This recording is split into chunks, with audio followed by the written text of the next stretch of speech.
And we're live. Welcome to Music Matters with Jason Tramm, streaming live from the footsteps of New York City. We are YouTube's fastest growing musical culture podcast. Thank you so much for joining us. We've recently hit 1,350 subscribers, 1,380 subscribers. So thank you for helping our community grow. Please remember to subscribe to us on YouTube and smash that bell icon for the most up-to-date information and upcoming guests and type of topics. Like and share our videos as it helps more people find out about us. And we have conversations with members of the opera, the classical, the Broadway, the contemporary music. We like to have so many different types of artists on. It's a place where professional musicians and people who love that music can come and discuss the issues of the day. So thank you for joining us. We have a spectacular guest today. We have a Broadway legend. We have Christiane Noll joining us today. She's been on Broadway for many years and has been acclaimed highly for her creation of the role of Emma Carew in Jekyll and Hyde, and she's been in Urinetown and highly acclaimed in Ragtime, and we can go on and on. She's been on so many great Broadway shows and tours.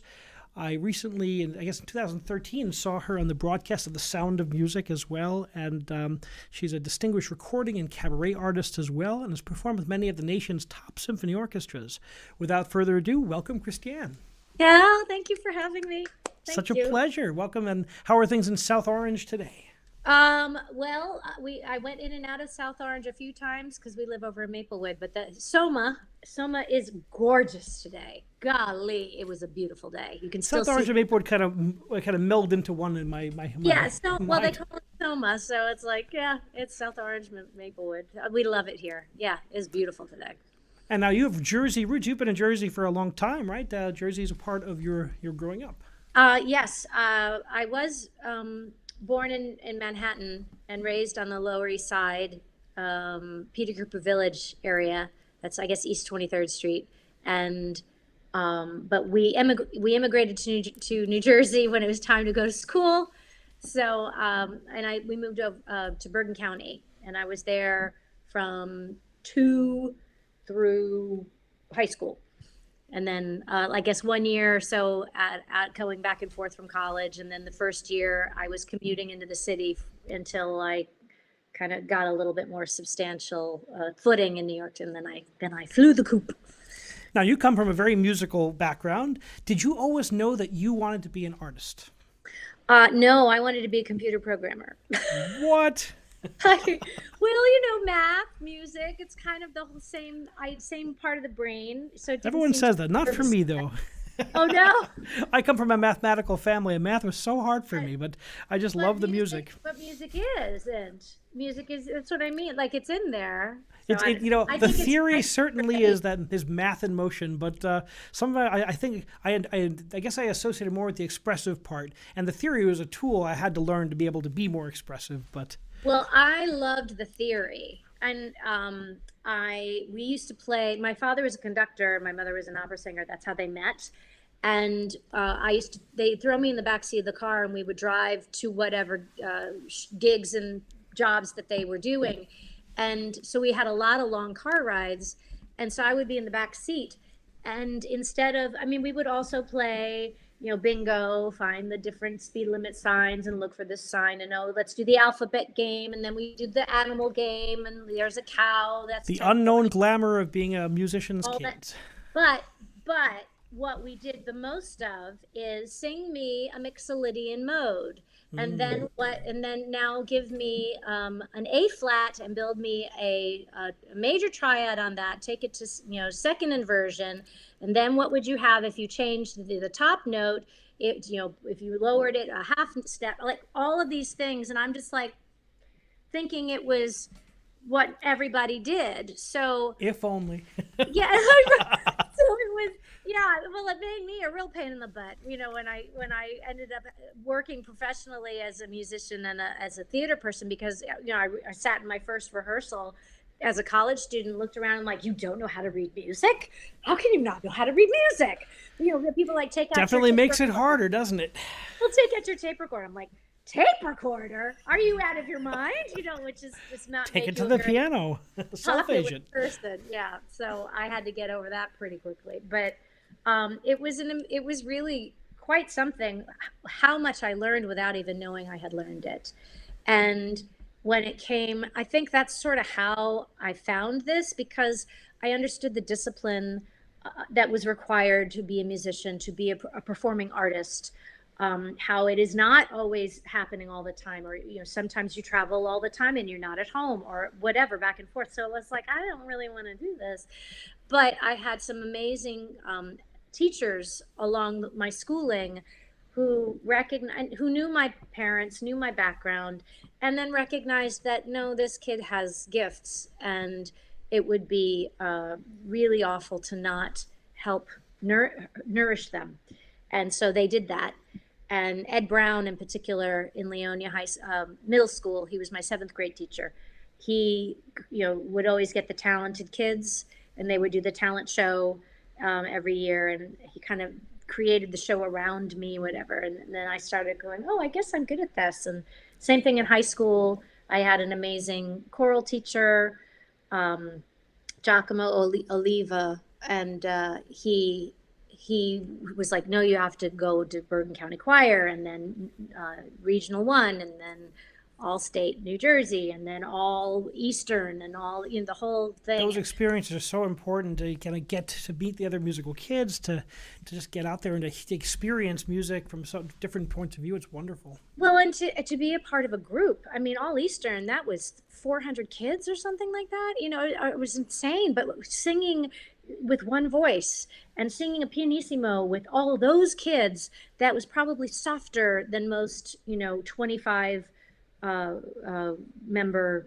chorales, like how to, and it was just amazing, all that choral music, and not being a soloist, but being part of a group and how that works was incredible. And I kind of was like, well, I kind of did this. So I auditioned for schools, and I got into Carnegie Mellon, and I went. And then I said, I guess this is what I'm doing.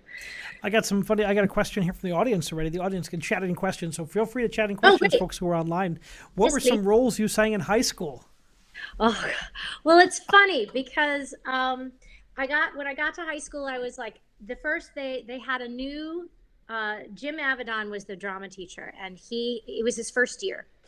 And they did the Fantastics, and I was like, hello. Oh, come on, this is a no-brainer. And I went in, I nailed it. They did the monologue, I did just once, the whole thing. And I sang it, and I had some chops, and I didn't get cast because I was a freshman. And he was encouraged to hire upperclassmen. And the girl who did it was very lovely, and her father actually was a Broadway performer, and so it was like, this is the girl that's supposed to get everything. And but oh, what a lesson that was, to be like, yeah, it doesn't matter. It's not a meritocracy. It just isn't. That there are so many things that are beyond your control, and you have now experienced it immediately. So I did not do anything my freshman year, and I was bitter. But my sophomore year, I came back and I did. Get you fired up for the next time, right? Oh, well, then, it was like, no, you're not doing that to me again. So Sarah, and he realized he couldn't do that to me again, because the poor girl couldn't do it. She was, I felt so bad for her because she couldn't sing it. It was really hard. She's a belter, she's like a Broadway jazzy girl, but whatever. I was like, oh. But I did Sarah Brown in Guys and Dolls. Great role. Then, that was junior year. Sophomore year was Sandy in Grease, which I later did the first national tour of. I did Sarah Brown in Guys and Dolls my junior year, which I never actually reprised that. I did it in concert, I think at Lincoln Center. And then my senior year, I was like, oh, we'll do My Fair Lady. Well, we couldn't do My Fair Lady because the senior play, she wanted to do Pygmalion because she wanted to give me something yummy to do. So I was like, oh, thank you. So I was like, well, let's do Evita. Let's do Oliver. Oh, no. So I was Nancy and Oliver, but my first principal job outside, as soon as I graduated college, Oliver. Nancy and Oliver. First. Meant to be. Meant to be. So I was like, well, I guess he knew what he was doing. He cast well. It's fascinating to hear where people do in high school. And isn't it funny? Bergen County's got a lot of talent. You got the Paper Mill Playhouse in New Jersey. It's always been a wonderful place for people to grow. Did you do any programs like that? Any summer programs while you were studying? My life was a summer program. So, no, I mean, I did a lot of Gilbert and Sullivan growing up. That's what my parents. That explains your effortless top and great technique, obviously. Well, I was and Sweet in the Mikado and Sweet approaching the city, and I was Tom. What is that in HMS Pinafore? I was all the little person roles. I did Patience, and I think they put me in Pirates, and I knew all of them. And that's what my parents did. A lot of GNS and a lot of light opera, American and European light opera. So that was what I grew up on. But Paper Mill, I worked at a couple times. We did the Student Prince out there, which was something that I did in the ensemble at Pittsburgh Civic Light Opera. So I knew it for years, and I had been waiting for my voice to be able to blossom into that, and it did, which was exciting. So I did that with Brandon Jovanovich. Do you know him? Of course. Isn't he? What a star. Yeah, beautiful voice. He was a cater waiter when we did that. So he, and then we got stuck in traffic on the way to the Sitzprobe going out, and we planned like the next 5 years. So we're like, okay, next year we're going to do Carousel, and the year after that, and we got out and we said, okay, this is what we're going to do. You're going to use us for the next 5 years. And sure enough, he did do Carousel the following year, which we did, but not. They're like, you guys are too wacky. So he made us. He made us Carrie and Mr. Snow, which he was like, I don't want to do Mr. Snow. I'm like, come on, please, come play with me again, which we did, and we had a ball. That's and great. Then we got to work together again at City Center for the New Moon. So I have as much operetta that has been done in the Broadways. I've been a part of a lot of it, so my upbringing did not go to waste, which was nice. Nor did my high E flats. Yeah, you stream so effortlessly from one style to the other. How do you maintain your? Do you find that the technique changes when you're singing one style of Broadway to another style of Broadway? No, and I think technique is technique, and good singing is good singing. I love to hear that. That's what I tell my students all the time. Well, it's important, because if you want to sing till you are keel over, you can't sing like what you are listening to. And I teach a little bit. I do some master classes. I like that better than my one-on-one teaching, but I do some one-on-one teaching. But the idea that when you're singing along with the radio, or you're singing along with your favorite cast album, that is an album. That is something that has been created and recorded in pieces and done with the person singing right here. Good. And it sounds Good like point. it sounds like they're belting for days. And sometimes they are, but sometimes they're not. And they're making a perfect creation on that recording. So to be, a 14-year-old trying to sound like that, you're going to mess yourself up, because you don't have their instrument. Your instrument is unique to you. So it's a matter of figuring out how to drive this, and then be pliable enough with your vowels more than anything else. I feel like vowels are what determines, and use of breath. Broadway, we're never on our breath. Ever. We're always on our consonants all the time. When I did do some opera, and I did do some coaching, because at one point I had delusions of like going and auditioning for some opera here and there, but the coach was like, you got to stay on your breath, and I was like, oh God, Yeah, bel canto, right? Okay, and I was like, that takes a lot of air. Yes. Oh God, but it was really important, and I was thrilled to do it. But I loved jazz, Manhattan Transfer, but that coming from operetta and all the patter songs, doing vocalese, that's right there. It's all the same stuff. And so the two singers that I credit with really planting in my brain that you can sing anything are Cheryl Mills, because I will never forget when I heard him sing at somebody's 45th annual farewell to the opera concert. It might have been Beverly Sills, and he got up, and I think he sang Maria, and he did not sound like an opera singer singing Maria. It was just jaw-droppingly gorgeous. And then the same thing happened to me when I heard the Australian singer Anthony Warlow. And he does a lot of down there. He's a superstar. He came up here and did a little bit, Broadway singer, but did La Boheme. He's done a lot of opera. He's done a little bit of everything, and he's got this pingy, wonderful that he can do all sorts of things with. So I was like, yeah, why? I love singing all this music, and there's no reason that I'm gonna sing jazz with my palate way up here, because that's ridiculous. Why would I do that if I can just speak and blah, blah, blah, It's so funny how some artists can easily transition and they can do multiple genres, and some really can't. It's just like it doesn't translate. I did a concert with Sam Raimi, and he sang the crud out of "To Dream the Impulse." It was just stunning to hear him sing that. Oh man! Yeah, I almost stopped conducting and just like those high notes, man. Really, look at you go! Yeah. Yeah, it's fascinating to watch which artists. Now, so many American artists now, I think I've had so many opera singers on the show, almost all of the Americans, their first exposure to stage music is going to be musicals, because that's what we know in high school. That's where we get our first taste of the stage in America.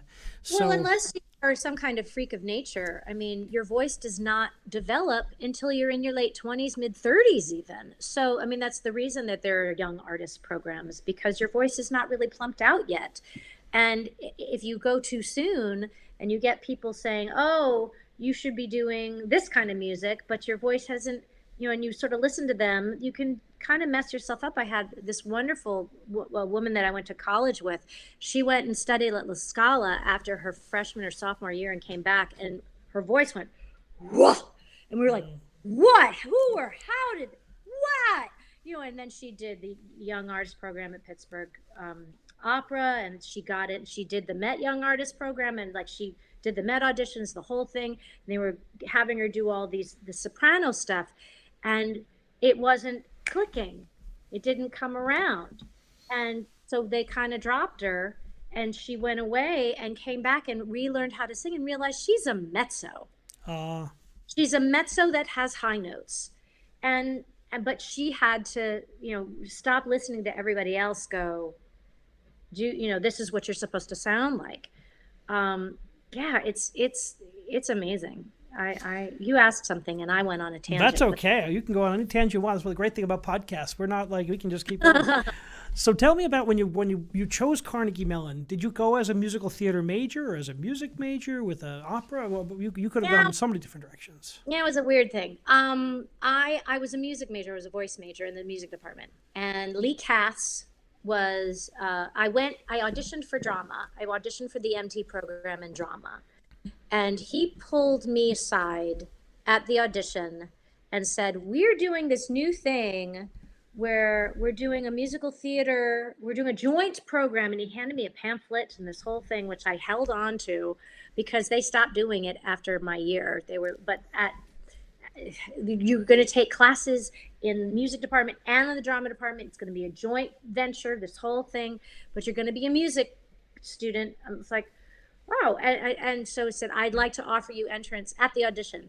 I'm not, so my, little thing, I'm in college, and that was it. So I took myself out of the running for the MT drama because I'm like, okay, I'm there. If it sounds like it's the same, big deal.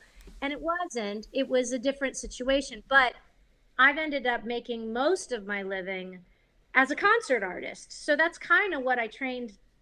I did a lot of recitals and a lot of prepping for all kinds of things. So I'm like, okay, it all fell the way it was supposed to. And I kind of took the notion, because some people that ended up doing what I did re-auditioned and repeated their freshman year because they wanted to be an acting major.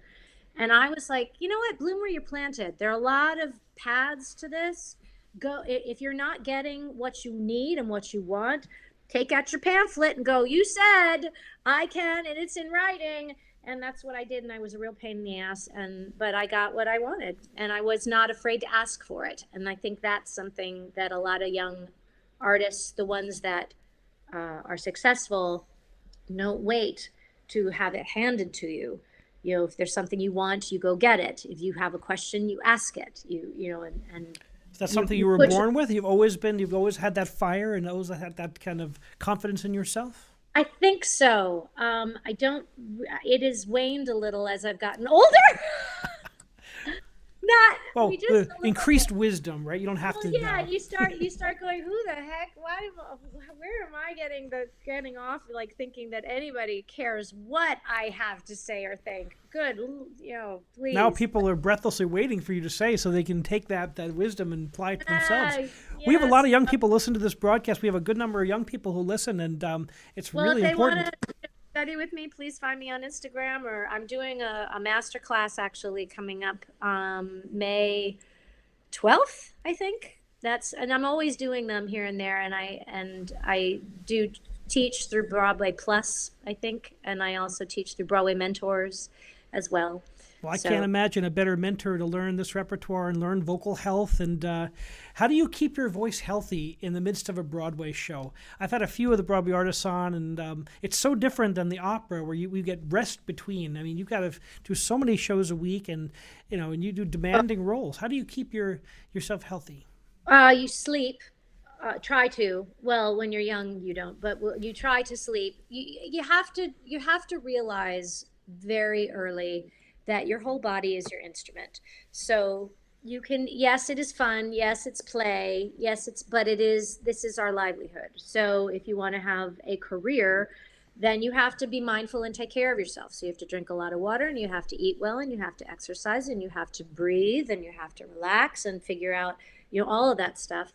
But you have to figure out what your routine is. And I mean, I did get to do a thing at National Opera in DC with Placido Domingo. And that was the funniest thing, because even though I grew up in the opera and operetta, it was a different situation. It was not like an opera company.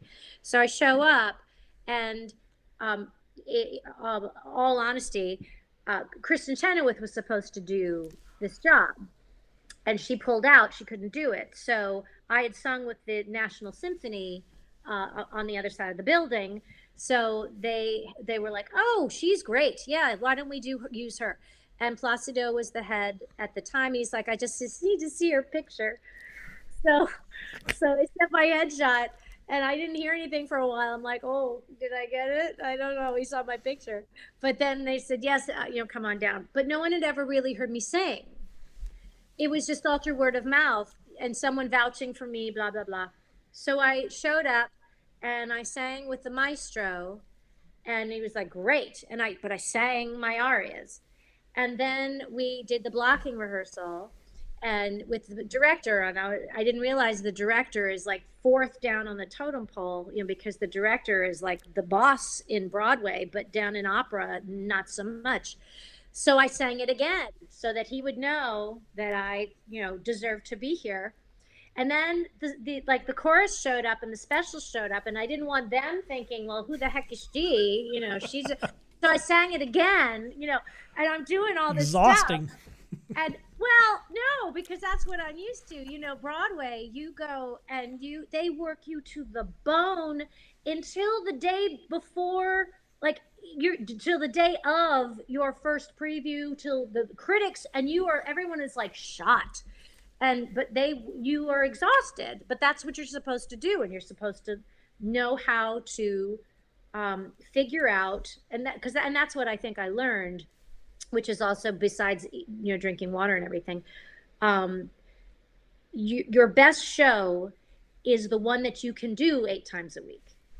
It is not going 150 miles an hour, because if you cannot sustain it, then that is not your best show. And that's really hard to think about, because you think, oh, if I'm not giving and doing and emoting then I'm robbing myself, I'm robbing the audience, it's like, no, there are other things to be learned from pulling back. I did Next to Normal for a nice long run, and I figured out how to do that show and not be exhausted. And I was like, oh, wow, but you have to figure that out.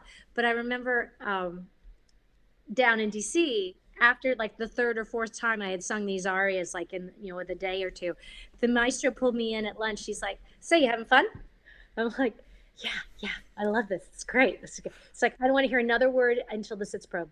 Like, what? He's like, I don't, shut up. You're No good. more. No more. He has confidence. You're good. Yep. And then shut up until the actual show. Till the rehearsals. Then don't, but no more. I was like, really? Really? Okay. Yeah, it was so silly. What was it like working with Domingo? I've met him. He was my mentor's best friend, and I directed the New Jersey State Opera for 8 years. But my mentor was Alfredo Silipini, who founded the New Jersey State Opera, and Domingo did his first 7 debuts there. So New Jersey's got a big history in his life. He did his first major roles, Aida. I have the poster upstairs, and he did a lot of his debuts at New Jersey. So I got to meet him in L.A. What a lovely guy, and he's a great lovely artist. guy. It was all trickle down in terms of how he treated everyone and how everyone respected him and he respected everybody else. He was just enamored with all of the people that were there, and just a really lovely man. It was very embarrassing though, because we were doing Merry Widow and I was doing Valenciennes, so I was doing the can number. And I was warming up because we were about to run the number, and I was going to be, kicking up to here with all of these ballerinas that could kick up to here. And so I was warming up and I rolled over and, my leg is like up here and I'm just like, oh, hi. And he's leading right. Oh, hello. Nice to meet you. Oh, God. Hello. Yes. Hi. Well, nice to meet you, sir. Yeah. Now, to become a triple threat like you are, how did you always study dance? Did you study classical dance? How did you train your dancing? Oh, it's so funny to call me a triple threat. Yeah, I move with intention. Let's say that. I wouldn't call myself a dancer. I'm married to a gentleman who is an amazing dancer, and we did Urinetown together. That's how we met. And there's a lot of dancing in that, but I'm not the most graceful human being on the planet, but I look like I can dance because I'm built that way. So I learned very early. I took ballet all through high school, and I studied with a modern teacher, modern jazz and ballet all through college, and just learned how to make the most out of what I could do. So I had great extension, I had good feet, I could pose, I had nice line. But dancing. I mean, I wasn't bad. There's certainly, I wasn't, my big claim to fame was when I did a production of 42nd Street out of Pittsburgh. I refused to do the step touch on the quarter in the back with the singers. I was like, dang it, I want a dime. And so I worked so hard, and they were, the assistant choreographer came over to me and was like, here, I'm going to show you where to take your dime. I'm like, oh, Thank you. They put me, upstage left, which is like as far away from everybody, but I did it. I was there, and I was like, you want something, you get it. So, yeah. Well, you work hard at it. You want to get better in your skills, and no matter what, then you're dancing, and that's exciting to hear how people put that together. So I've always wondered that. Everyone's got their strengths, and how do you get the rest of your package up there to? You gotta just make your weaknesses your strengths, or figure out how to put a bow on them. Very good. Yep. So now you finished up college in Pittsburgh. How did you launch your professional career? And I'm looking forward to hearing about your Broadway debut. No. I worked at Pittsburgh Civic Light Opera the summer of my junior year and the summer of my senior year. I was waitlisted the summer of my sophomore year because I had busted my ankle, unfortunately. Doing a production of Baby at the University of Pittsburgh, and I had an accident that during tech, and it was unfortunate. So I stayed in Pittsburgh and delivered singing telegrams, which was hysterical.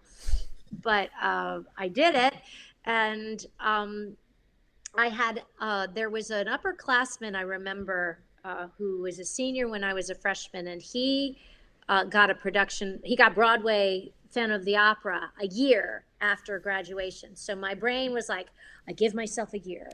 And I got to do some summer things. I did Pittsburgh again, and I did something else I think later in the summer, and then I did something at Carousel Dinner Theater. That's when I did Oliver at Carousel Dinner Theater in Akron, Ohio, and then I think I did another thing in the spring and another summer thing. And that was the year that City of Angels had come out. And that's the first time that I ever went to a Broadway show and went, oh my God, I want to do that. Because Stunning it started. piece. That was like the overture was that. I'm like, oh, I can do that. I do that. Oh, I want to do that. I want to do that. And I got the first national tour. So I took that out, and that was so and it was a year later after graduation. So I made my thing. Now, what's your first national tour? What's it like going city to city, and how many shows are on a national tour in a typical run? Back then, if you could go out for 7 months or 9 months. Sometimes you would, if you got a big tour. The one after that was I did Miss Saigon, and that was you got a trunk. Like that was a slow boat to China. We were in Chicago for a year, and then 3 months stops after that. Which after doing 1 and 2 weekers on City of Angels, I'm like, this is easy. But it was great because you have per diem, and I'm cheap. So I was like, I'm making my salary and I'm making per diem. Oh, life is good. Squirrel. Save. And yeah, I spent my first 4-5 years of my career on the road, and just was like, that's fine. I will go where the work is. And then I got involved with Jekyll and Hyde, and that became an ongoing process with the development of that, which was, not everybody gets that opportunity to help shepherd along a new show. What's it like bringing a role to life the first time like that you did? What an incredible opportunity. Well, that had a different life span than a lot of shows, because Frank Wildhorn came from the music industry. So he's like, I don't know from shows, but I know how to make an album. So he and Linda and Colm Wilkinson did this concept recording of the songs of Jekyll and Hyde, even though they had never actually done it. And then they did a production of it at the Alley Theater in Houston in 1990. And I think they did in 92, they did a workshop that was supposed to be a Broadway workshop. And that's when I had heard about it. And then they did a double CD, The Complete Works. That was with Anthony Warlow. And this was this double CD recording. And they had just finished, Carol Carmelo did my role, and they had just finished recording it when I got, I didn't know anything about it. And I got asked to audition, but because they were doing a regional production at Theater Under the Stars in Houston, and also Seattle Fifth Avenue in obviously in Seattle, and I got that, which was incredible, because I saw the people that were on the audition list. I snuck a peek at everybody that was coming in that day, and I didn't recognize me. That was the only name I didn't recognize. Everybody else I knew. I thought, there's no way I'm getting this. But I have discovered that I think pretty much every job that I've gotten are either jobs that I thought there was no way in the world I'm going to get, or I had been told they don't want you, you're not going to get this, or I don't want this job. Those are the jobs I get. And I think it's because the stakes go down. You're like, well, I have nothing to lose. So you're not like trying to book a job. You're just like, you don't want me anyway, and I'm not going to get this. And then there's a confidence, and there's an ease, and there's I don't need you. Just relaxed, do your best, and just, it's amazing. I don't know how to get into that headspace, when you want a job. It's like, how do you, how do you get to that? I'm tired of this. I resent having to be here. How do you get that place? So it must be so special bringing your role to life. Did you work with the composer a lot? Yes, it was really awesome. We did, we would do with each version, because then we did a pre-Broadway and then the Broadway. I would do what was written, and then they were like, "Oh, I like that," and then they would say, "Yeah, we're adding you into this scene," or then here's this other, what do you think of this? And I would do something. They'd watch me do that. Oh, let's give her some lines for this, or we're all of a sudden I was an integral part in the creation of this piece, which was so spoiled because so many times it's like, as an actor, go stand here, open your mouth, say your lines, leave the stage. Like you were just the vessel for what the writer wrote. And here they were actually asking for my input, which I was so similar to like when Mozart wrote his operas. Often they had all the recitals written in advance. They'd come there and they'd write the arias when they got to town because they wanted to custom tailor them to the singers that they were working with. That's so special. It makes so much sense. Why would you try to shove somebody into something when you could actually, make the most of the gifts that they have? What's your best note?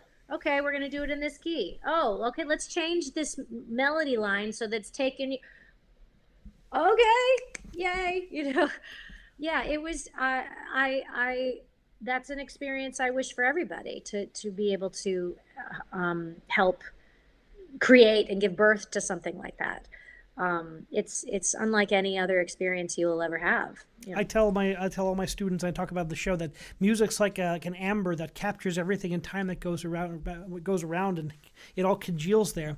What's it like when you hear that show now, and you've done it so many times, and you were nominated for the Tony Award you were so acclaimed in that role. What's it like to hear it at this point in your life? Jekyll. Okay. So I did a reading of this crazy, wonderful zombie musical, because why not? And they knew me from a number of things, but obviously they knew me from Jekyll. And during rehearsal, at one point, the guy sang something at me, and I was like, I'm supposed to know what that is, and I don't recognize that at all. And then I finally realized, oh God, I sang that. Like that's the show. Oh no. So, it kind of went in and went out and made room for other things. But still because of the internet and Instagram and stuff like that, people are still posting little clips that they find of Linda singing New Life or Someone Like You. I got to, go down the rabbit hole and watch Bob Cuccioli do the transformation and any number of things, and I was like, he was really good, and Linda's just of another planet, and then hearing us do In His Eyes and remembering that was really, it was just extraordinary. It was a really special, very different. It was not what Broadway had been at that time, and it struck a chord with a lot of people. We had some amazing fans, and I'm really grateful for it because it made me interesting to people to want to, give me opportunities to do other things. Was that your first Broadway show? Your debut on Broadway? Yeah, officially. There was a very strange week that when between the Broadway production and the pre-Broadway tour of Jekyll, I got Grease, and they only needed me for 3 months. And like, will you go and do 3 months? I'm like, yes, I can do 3 months, because I think I had 6 between that. And so they had a cancellation or something, and all of a sudden the Weislers were like, because it was running on Broadway at where Book of Mormon is now. We went and played City Center. There were dueling Grease casts. So I was like, does that count? Wow. There was 2 companies of Grease. We sold out City Center and they sold out there. It was the weirdest. It was very strange. So that's sort of but yeah, my debut was in Jekyll and Hyde. And what was it like the first night you got on stage? You've worked your whole career to this point. What did it feel like? Did you get nervous? Is there, take us backstage. I remember that I remember looking back thinking no one was ever as good as they were as opening night of this show. And we had been doing it on and off for 2 or 3 years at that point. And we had had a lot of opening nights and a lot of things, but there was just something really magical about it. And the people that a lot of the Jeckies, came, they set aside a big clump of tickets in the front for fans who had been invested because that's what they did. They built up a fan base with the CDs and all the pre-Broadway productions. So it was kind of critic proof that we had a following by the time we opened on Broadway. So it was just like a rock concert. I mean, the minute the lights went down, it was this huge thing. And we all felt it. We all knew. And it was very exciting. Just okay, all right, we did this. We did this. And I was just very proud of it and everybody else. Wow, that's amazing. Thank you for sharing that. So what's it like, doing a Broadway show? You're up there every day. You would 8 shows a week. What's it like? And you did that for how many years? You did it for over a year on the Jekyll and Hyde on Broadway, correct? A year and 9 months on Broadway. Plus, it's amazing. Plus the on and off, I guess, over a 4-year period during the course of 5 years. But I believe it was 4 years of work. So yeah, there was a lot of over 1,000 performances. I forget how many I always ask this for the Broadway. How do you maintain your how do you maintain your energy doing a role that many times? Like, how do you personally maintain your energy? Well, that's the job. So that's what we have to figure out. But it's the same kind of thing that when I'm working with people and I'm teaching, is you have to surprise yourself. And for me, anyway, everyone works differently. Some people get into a rhythm and you can almost sing their performance, and this is where their voice goes like this, and then they do that. But some actors are brilliant and can have that kind of consistency and still have it be fresh and alive. Others, I feel like, fall into a pattern, and maybe it starts just kind of, the highs are not as high and the lows are not as low. They're still hitting everything. Compression, right? That idea of compression, yeah. Which just ends up happening through repetition. And it's very easy to fall into that when you start realizing, you don't even realize that it's happening. You think, oh, I'm still hitting this. And so I early on would just really look to the people in front of me and decide, or are they in a good mood today, or are they in a bad mood today? And really be responding and listening and reacting, and which is acting 101, is what we're supposed to do. But we get so caught up in output, and this is my line, my line, and it's very easy to fall into that, and you can't. And that's how you keep the energy going. That's how you are constantly having the person throw the ball at you, and then you catch it and you throw it back and hope that they go, oh, you just did something. And then you see them responding, and then all of a sudden there's something alive going on. And that's when it's really magical and exciting, and it's like hitting a good golf shot. You want to come back and do it again. Yeah, it's finding that excitement every time you do it, right? Yeah. So now you finished up your run of, how does a Broadway actress make a transition when they want to change roles, when they want to change productions? A year and 9 months is an incredible amount of performances. How do you know when it's time, and how do you transition to another performance? Yeah, when you're arrogant and young and stupid, you're like, I'm done. I'm going to move on. Which is so idiotic, because this business, you just don't know what you're going to have. But I always promised myself that when it was no longer fun to go to work, or when I started to catch myself, then you're done. Then be done. If you have to be, you can only do it as long as you can be a positive force in the room and in the building. So yeah. But sorry, went off. What did you ask? Now, how do you change Oh, productions? how do you change productions? Well, you have representation, and you're usually always being given opportunities to audition for different projects. You do a lot of readings and workshops and labs and things. It's all different.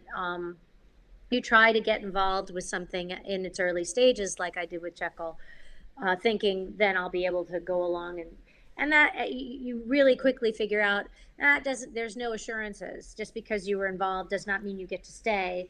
I have been the person that has been cut loose, and I've also been the person that's been brought in after someone else was cut loose. So, you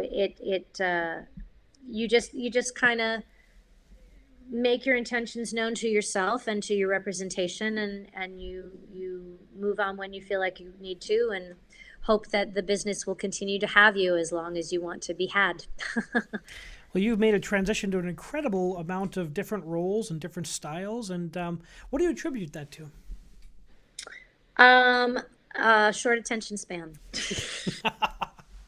I I have a need to do everything, to do all styles, to prove that I can, to myself, to everyone else. Perhaps not that as much anymore. I think that I grew out of that. Um, but I didn't want to be, pigeonholed. Now I think we're in such a place where I actually do counsel people. It is up to you to figure out what you do, because I think I confused a lot of people that I could go in and sing Ellen in Miss Saigon, and then go and audition for Christine and have me like be able to really sing it. They were like, "But you're an Ellen, but I don't." That, Range. and just not be able to understand that. Some people know me as a belter. Some people know me as a soprano. Some people know me as a mixy high belter, high soprano. Some people know me as a crazy old person. Like I'm all, and I am all of those things. And but I think a lot of maybe it's changing now. I don't know, but people don't have a lot of imagination.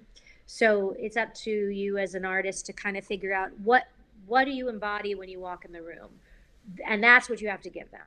That's kind of how I got Sound of Music, because I got called in, I think, for the old ratty nun, and I was like, and I knew that I knew Audra was doing it and Carrie Underwood, and I was like, well, I could be third nun from the left, I certainly could do that, couldn't I? And they actually got me on audition, and they said, here, I'm going to send you all of the three supporting nuns. I'm going to send you all of the sides, and at the worst, you can be one of the nuns. Maybe they'll just put you as a nun, but they would like you to read for this one, but I'm going to send you all of them, so you do what you want to do. So I was like, you know what? I'm going to sing Ave Maria in my key. I'm not going to sing it in the key of the old lady. And I am going to, and I was reading the ones, I'm like, I want the one that has the most lines. But because but I was more of, I felt like I had that energy more, or I could lend more to that character. So and they're like, you have 5 minutes, go do what you want to do with your 5 minutes. Doesn't matter. So I said, screw it. I'm not going to try to mold myself to what I think they're looking for. I know what I bring. I know what I can do. So I'm going to go in, I'm going to do that. If they want it, great. But at least they know what they're getting. And I got the role that I wanted, which was awesome. And Those were such interesting productions. They did like 3 of those every year. They were doing one of those kind of live productions. I watched them with my kids, and we just sat around and watched them. And there were issues with it, but it was still such an interesting cultural experience, because everyone was watching Broadway for a few. There were so many people days. who watched that Sound of Music. My God, I mean, not in decades has that happened where everybody sits down and watches the same thing. because we have so many choices and so many options. Yeah, I couldn't believe Kind how of a that cultural phenomenon, wasn't it? it really was amazing.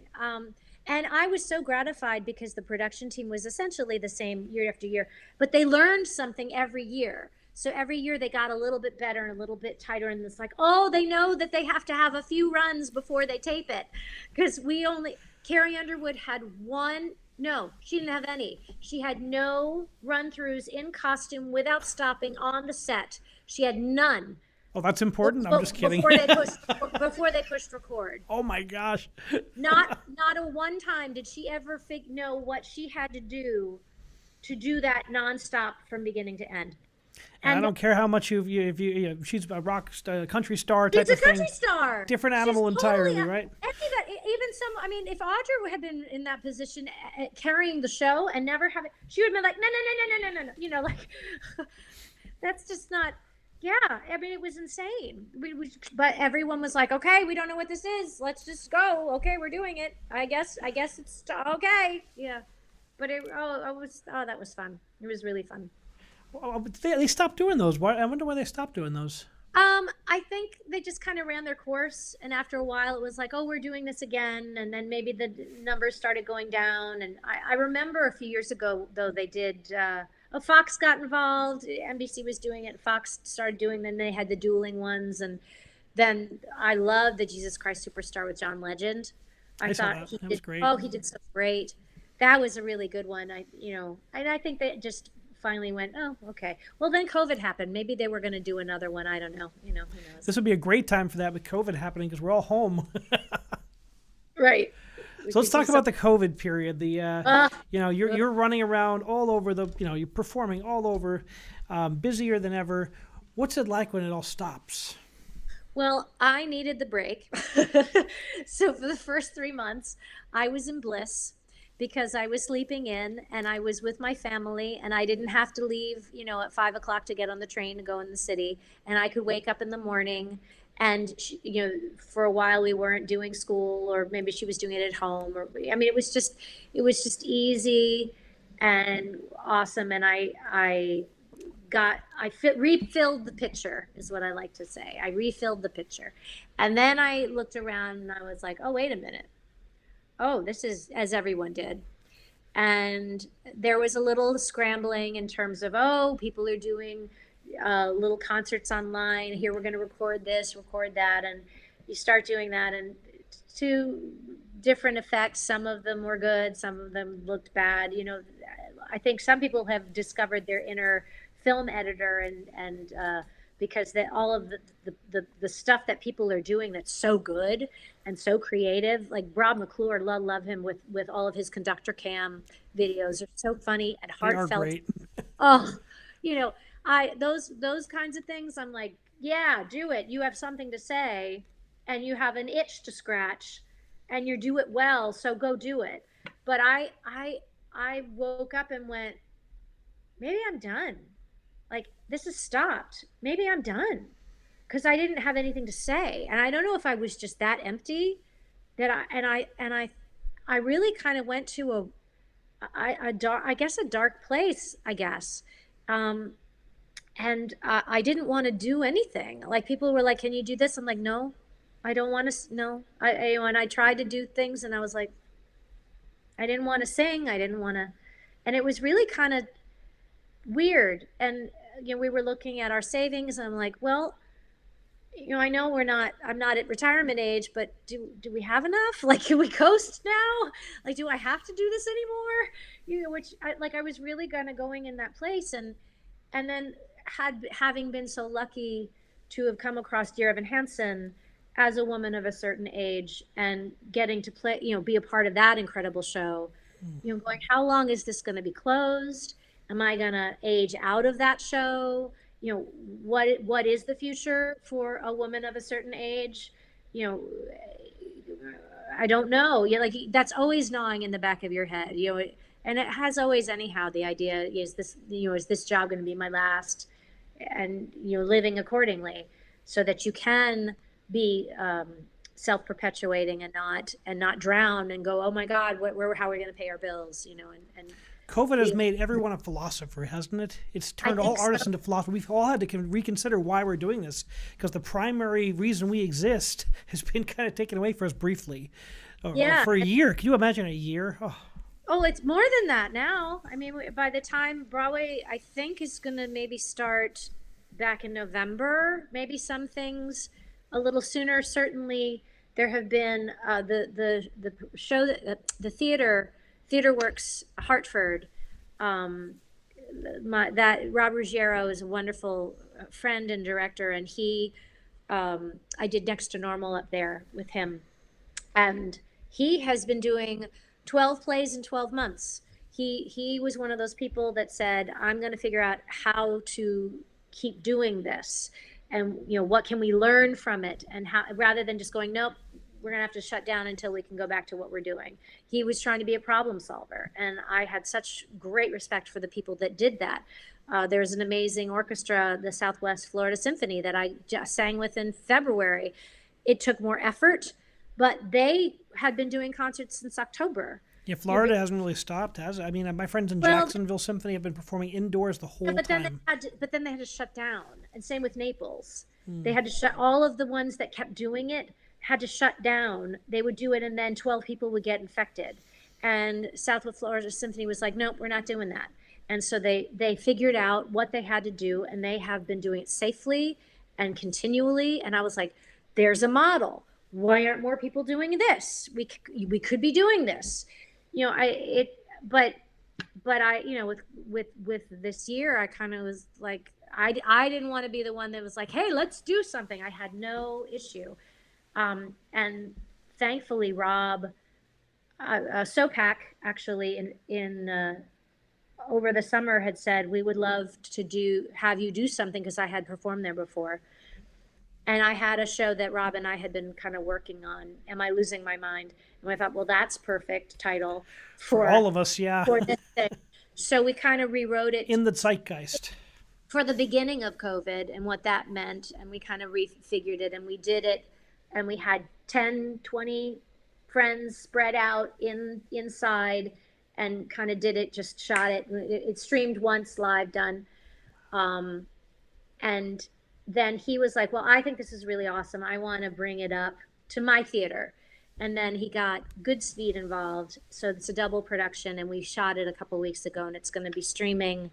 We rewrote it now for the end of COVID, changed things around again, because now things are different. We have a different headspace, which I think is important, to have a little bit more hope, because I feel like there is a light at the end of the tunnel. Where I felt empty for so long, now I actually don't feel that way anymore. With your energy and your love for your craft, which is so evident in everything you say, what have you discovered about yourself? What has this period taught you about yourself? That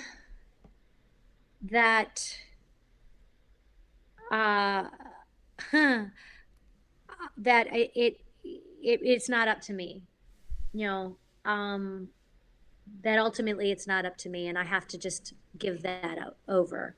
That with everything that's been going on, there may or may not be opportunities for me moving forward. I believe I'm going back to Dear Evan Hansen. Yay, knock knock. But I do not take that for granted. I do not believe that I deserve or I am entitled to continue doing anything, and that any opportunity I get to perform is a gift. And I always knew that, but I don't think I really fully embraced it. It was like, well, this is what I do, and I have to do, I'm working, and I'm focused, and I have to, and really finding that place of, I'm lucky to do this. No, I really am lucky to do this, because my mom got into an automobile accident, which kind of ended her career, or at least it cut it short, because she broke her jaw in 3 places. And this happened when I was in 2nd grade. I was in the car with her, and I also had major damage to my face. And when that happened, I think that's another reason I didn't want to do this as a career, because I knew at any moment it could all end.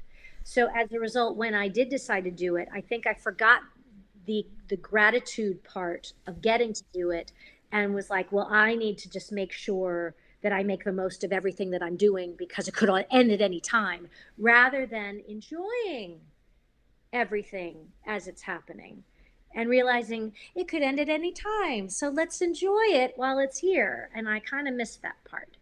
And I think going back, hopefully, I will be able to hold on to that a little bit more earnestly. Well, thank you for your very candid and your very honest answers. Really interesting to talk about. What would you tell your younger self now that you've been through this incredible journey and you've had such acclaim? What would you tell your young self? Something you may not have thought of when you were young. It's not a meritocracy. It is not a linear journey. There's no way you can look around and compare your journey to anybody else's, because we are not running in a straight line. We are going like this. And it's not even this, because that is linear. We are doing this. We're like a hummingbird. And so there's no possible way you can compare yourself. Now, I could have told myself that, and I know I wouldn't have believed it. I wouldn't have listened to it. I would be, yeah. And because isn't that the hardest thing, to look at the other people around you going, well, why are they doing that? Well, why can't I do that? It takes wisdom and perspective. And by the time you figure it out, it's like, oh, okay. Now it's like, well, here we go. Good. I tell my students that a performing career, an arts career, is a marathon, not a sprint.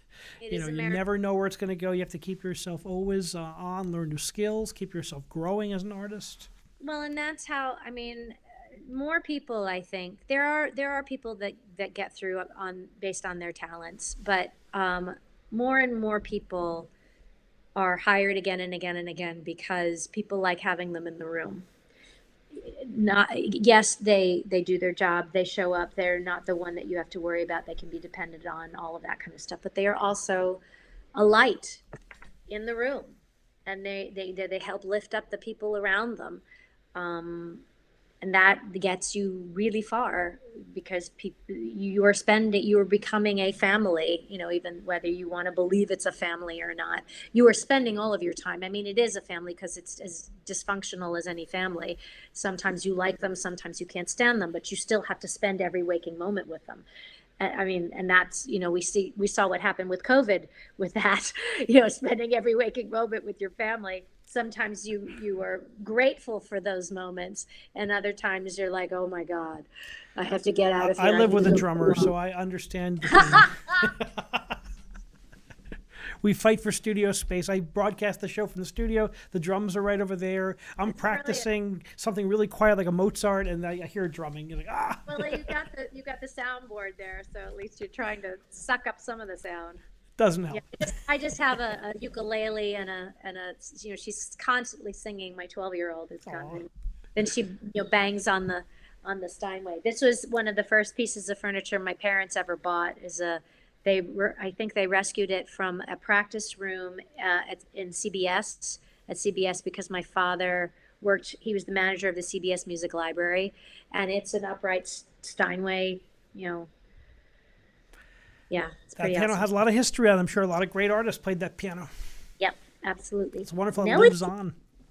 Yeah, very bright, very pingy. We have this little vaulted ceiling, so it is really loud when she starts banging on it.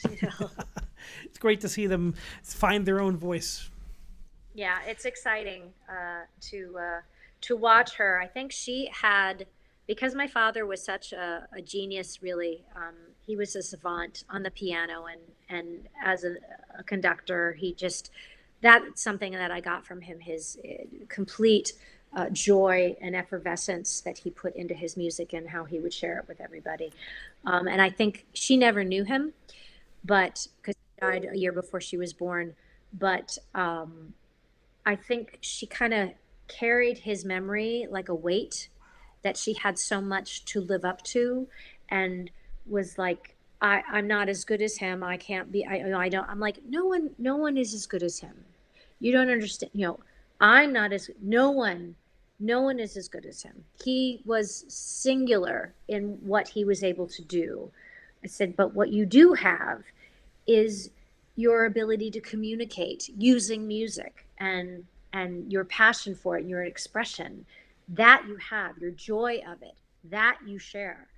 And as she's allowed herself to connect to what she can do, it's just blossomed. And then you go, oh, he would be just, you know.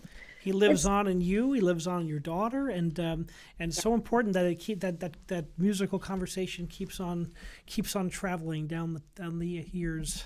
Absolutely.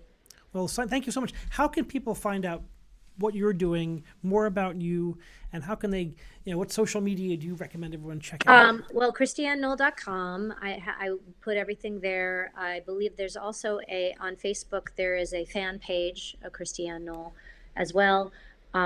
Christiane.Noll on Instagram. I'm always keeping that up to date, and you can reach out and direct message me through there. You can also direct message me on Twitter. I'm a Christiane Noll on Twitter. But I'm teaching. We're doing this. You can get a ticket if you go to twhartford.org and stream that show that I'm doing pretty much for the most of the month of May. You buy a ticket and then you get 72 hours. You can watch it as much as you want. Well, that's great to get a little bit of to get some quality video time in before you return to the stage, and we can't wait till your light is shining back on those great stages. I'm teaching as well. People just want to do a one-on-one. It doesn't have to be a regular week-by-week thing. If you just want to work and kind of get poked and polish your stuff, do that, or see any of the master classes that I do. That's, I young really, people take advantage. This is one of the great artists on the stage today. You want to learn from the greatest. Here she is. Thank you. Thank you. Well, thank you so much, Christiane. It's a pleasure to meet you, and continued success in all you do. This has been delightful. I've enjoyed this hour immensely. Thank you so much for asking me. All the best and continued success. Thank you. You too. Thank you for joining us on Music Matters with Jason Tramm. Please remember to subscribe to us and hit that like button for the most up-to-date information on upcoming guests and topics. We have some wonderful guests coming up in the next week. We have Donna Wang Friedman, a pianist and also an NPR personality. She'll be joining us, WQXR personality, on Thursday. On Saturday the 8th, we have Melanie Penn, a distinguished singer-songwriter with her 4 albums. And on Monday the 10th, we have Jennifer Rowley, Metropolitan Opera diva, who's been singing, pre-COVID, was singing in all the great opera houses in the world. So we're delighted that you can join us tonight. And remember, keep music alive.